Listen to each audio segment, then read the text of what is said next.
Pemirsa, Anda kembali di Selamat Pagi Indonesia. Kabupaten Tanggamus merupakan daerah yang terletak di Provinsi Lampung yang luas keseluruhan mencapai kurang lebih 4.747 km persegi. Dengan luas daratan kurang lebih 2.900.047,92 km persegi, serta luas lautan mencapai 1.700.099,500 km persegi. Dengan jumlah penduduknya sebanyak 670.367 jiwa, Kabupaten Tanggamus yang memiliki berpotensi di pertanian dan perkebunan, spot-spot area pariwisata yang penuh keindahannya dan rencana, serta kawasan industri maritim yang berbasis alam dan kemaritimannya. Kali ini pemirsa, kita akan mengenal lebih jauh branding Kabupaten Tanggamus yang penuh dengan nilai investasi di dalamnya. Di studio telah hadir bersama kami Bupati Tanggamus Bapak Haji Muhammad Saleh Asnawi dan juga Kepala Badan Perencanaan Pembangunan Riset dan Inovasi Daerah Bapak Doni Senggaji Berisang. Selamat pagi Pak Saleh. Pagi Pak Doni. Sehat Bapak ya? Alhamdulillah sehat. Nah, kita akan berbicara mengenai Kabupaten Tanggamus nih Pak Saleh, Pak Doni. Tadi kan saya lihat di peta itu di bagian Lampung bagian bawah ya, dekat laut betul, ya betul, Pak Saleh. Jadi selatan. apa sih Pak keindahan alam di Tanggamus ini? Keindahan alam di Tanggamus ini betul-betul dia memang sangat indah ya, karena dia dikelilingi oleh pulau dan gunung Tanggamus yang itu, dan jajaran Sumatera itu.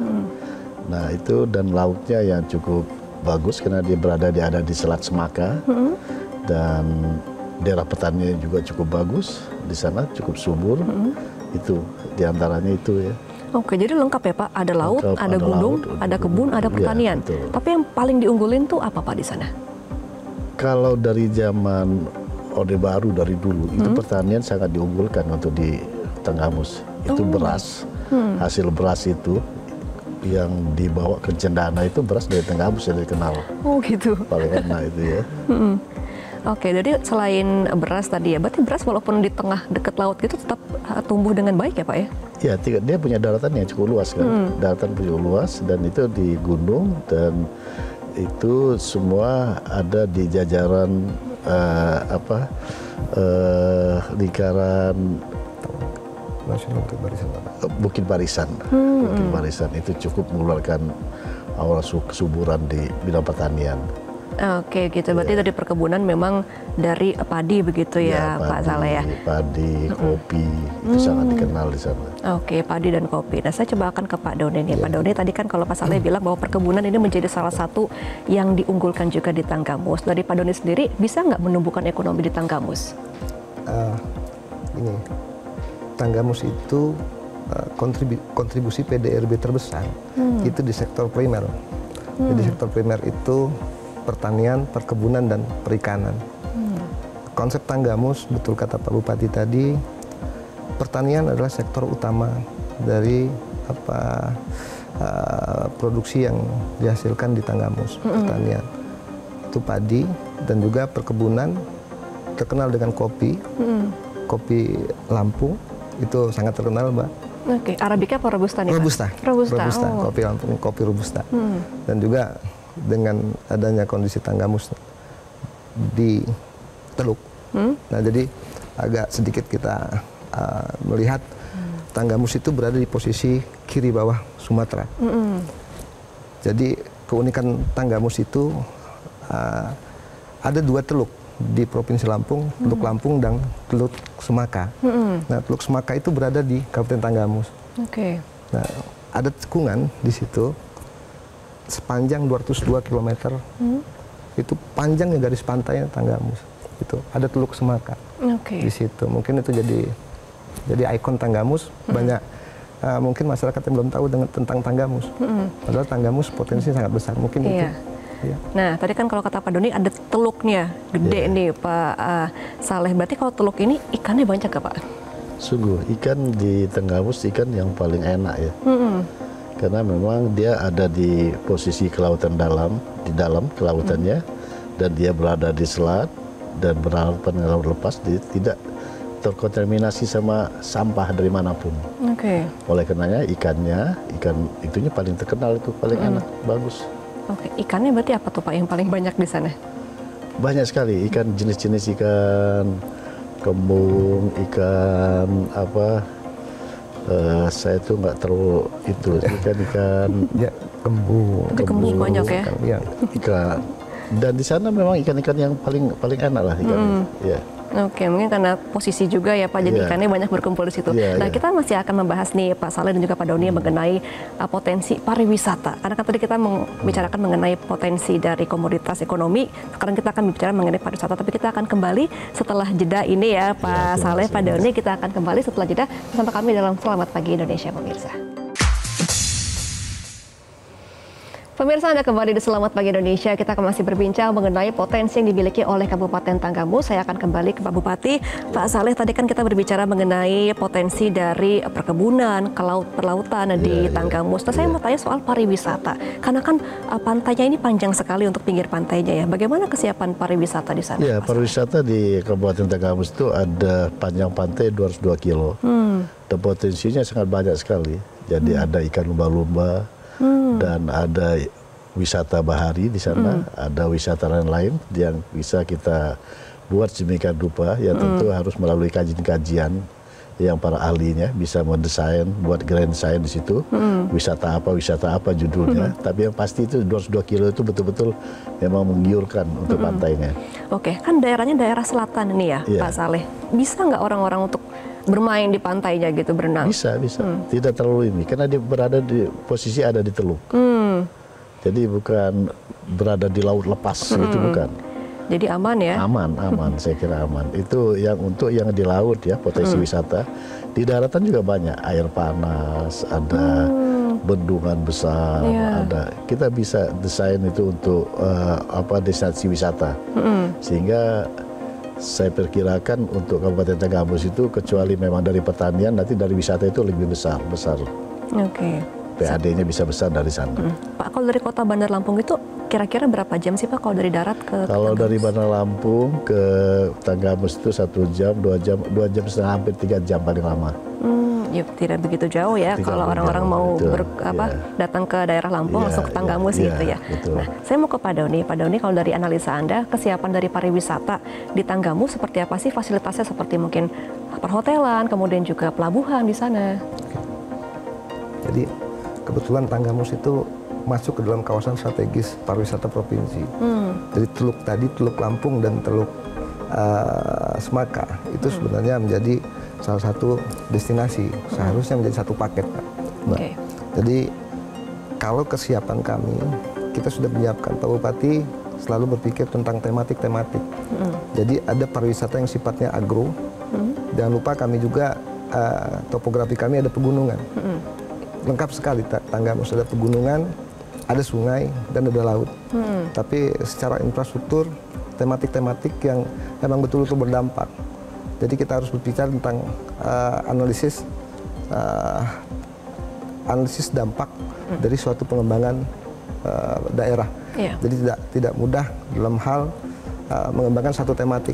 Jadi mungkin nanti ke depan dengan Pak Bupati berpikir bagaimana mengundang investor dari luar sebagai market ke depannya, bisa mengembangkan potensi Tanggamus di posisi lokal ataupun nasional. Oke, nah ini menarik investor nih, karena kan pemerintah pusat juga lagi pingin banget investor datang banyak ke Indonesia. Nah, kalau Pak Saleh, investor sejauh ini sudah ada yang masuk belum?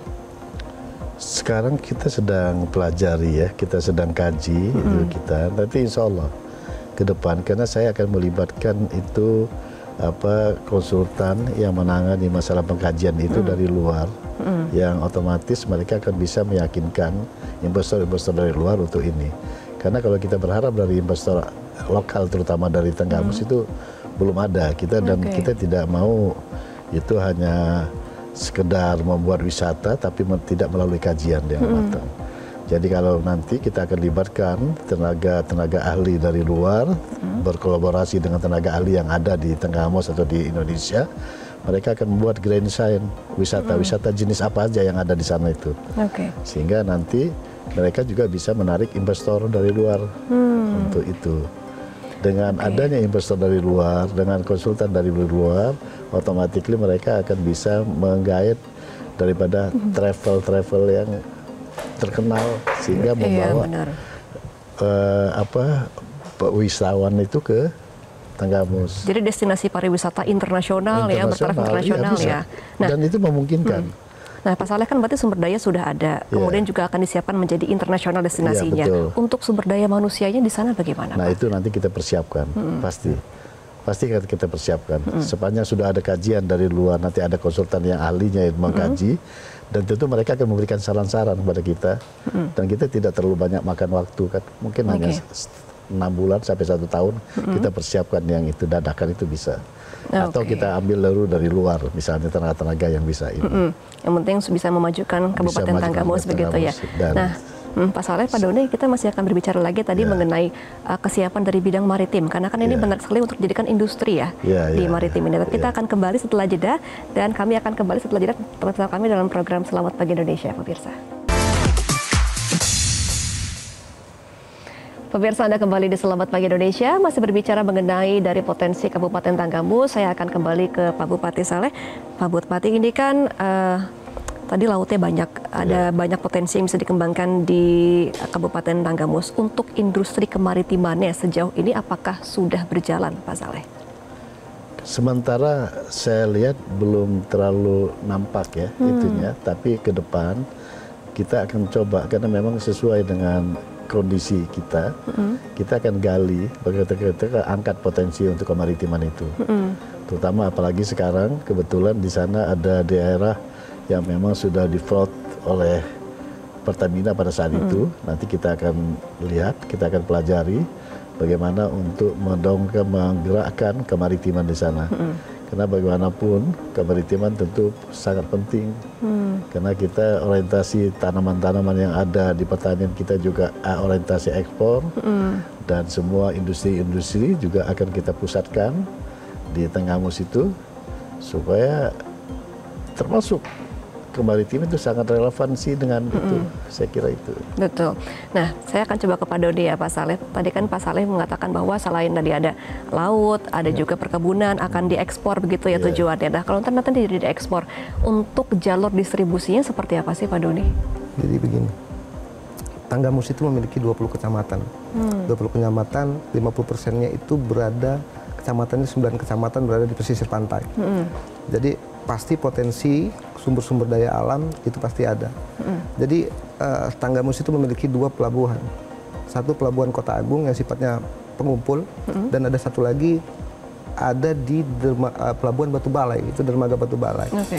Nah, itulah konsep jalur distribusi yang untuk saat ini yang bisa mengantisipasi.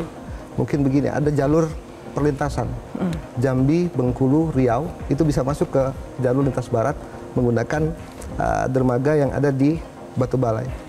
Nah, itu sudah dibicarakan secara kontinu, karena kebetulan di situ ada lahan Pertamina, dan itu juga nanti dikerjasamakan dengan Pertamina. Mungkin kedepannya dengan Pak Bupati bisa berkomunikasi baik untuk membuat jalur konektivitas dari laut.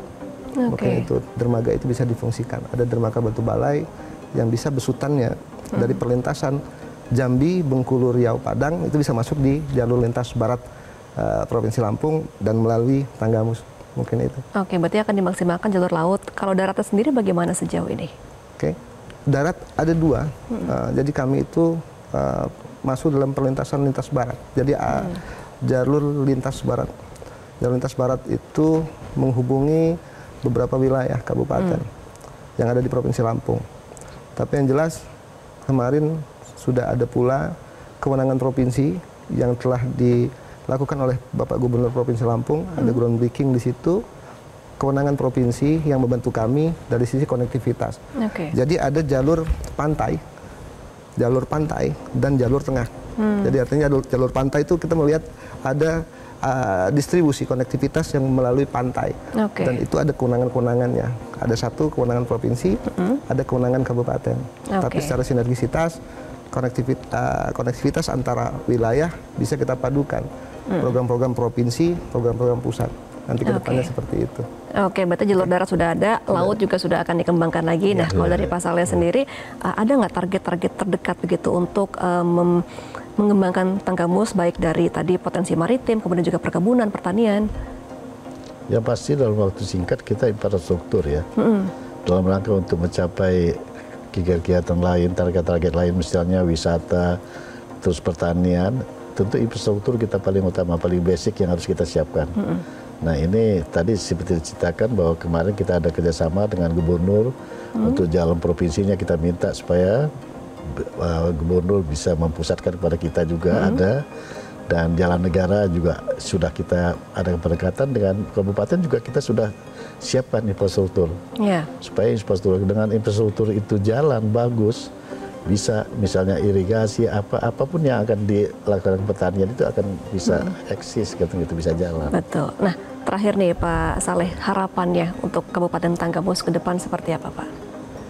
Saya sih berharap terutama kepada pejabat-pejabat ASN yang ada di sana, supaya mereka fokus bagaimana cara untuk betul-betul memajukan Tanggamus ini, mengangkat potensi-potensi yang ada, dan kita mengimplementasikan apa yang kita cita-citakan dalam rangka untuk memajukan Kabupaten Tanggamus, mengangkat harkat martabat Tanggamus, dan itu membawa kesejahteraan masyarakat Tanggamus. Baik, kita akan nantikan terus ya bagaimana perkembangan dari Kabupaten Tanggamus. Semoga bisa menjadi destinasi wisata dan juga menjadi potensi pertumbuhan ekonomi Indonesia ke depannya ya. Terima kasih Bapak Haji Muhammad Saleh Asnawi selaku Bupati dari Tanggamus, dan juga Bapak Doni selaku Kepala Badan Perencanaan Pembangunan Riset dan Inovasi Daerah sudah memberikan insight dan juga informasi kepada para pemirsa Metro TV. Semoga pada tertarik ya untuk berlibur ke sana ke depannya ya. Oke, sehat selalu ya Pak Doni, Pak Saleh. Dan pemirsa, Selamat Pagi Indonesia masih akan kembali setelah jeda headlines pukul 10. Tetaplah bersama kami. Jelajahi cara baru mendapatkan informasi. Download Metro TV Extend sekarang.